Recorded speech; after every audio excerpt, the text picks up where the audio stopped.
From our reading in Luke 6 this morning, there's a demonstration of how a little bit of information from the Word can be a reason for a sense of superiority and to become judgmental against those that you perceive to be out of alignment with that understanding. And these people were coming against Jesus for doing good on the Sabbath, and with the understanding that you're not supposed to do anything on the Sabbath. But the Sabbath was set apart unto God, and for everything that was to be done unto Him. And so Jesus had a greater understanding of what the Sabbath was about, and he's actually the Lord of the Sabbath. These people were addressing somebody that if there was any understanding, anybody that had an understanding of the law of the Scriptures, it was Jesus. His understanding in the natural of those things was far superior to anybody that was coming against him. But his knowledge wasn't just limited to scholarly information.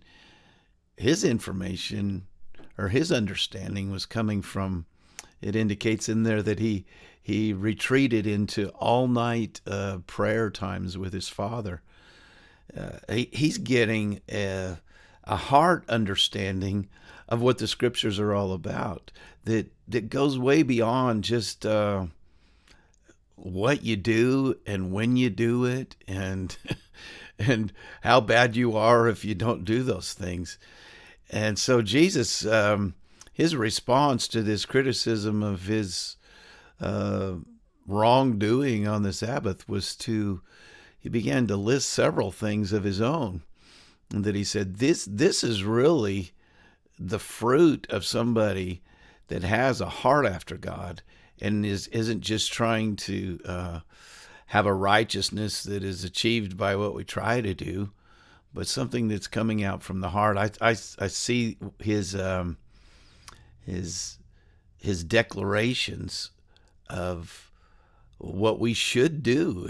He's almost giving a list of things himself of how we should act, what we should do, what love should look like. We should love our enemies, and not just those who we like, but people are actually coming against us. And he gives a list of these things, and I saw it kind of as a foreshadowing of really his purpose being accomplished, that this would be the fruit of a new life in Christ, that this would be the way it would look to actually be a follower of Christ, where these actions aren't being imposed upon us from the outside and we're being judged and condemned for not following them, but they will be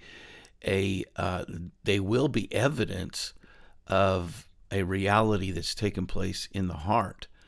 And so he gives this list of things, and then he gives this parable at the end, and he says, this is, you're coming at me with all these things that you see me being out of a line with, but what I've just told you is really how you can build your life.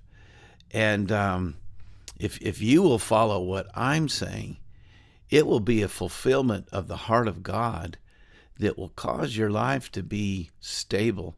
And when the storms come and when the winds blow, and if you built that life upon what you were doing right or what you thought was good from your own perspective and your own judgmental spirit, he said it's not going to stand. But if you follow these heart demonstrations, these heart actions of somebody that really knows the Father, what I saw this as is it becomes something that when we're looking at the Scriptures now, we're not just seeing a bunch of do's and don'ts, but we're seeing a representation of who we've become in Christ, and we embrace it not as much of a command as a welcoming understanding of who we've become in Him.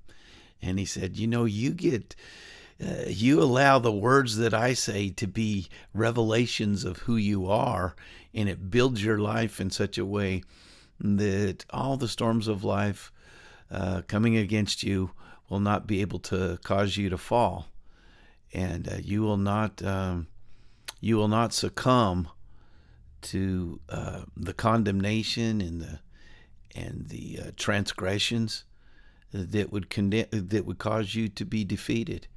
And so anyway, I thought that was good today.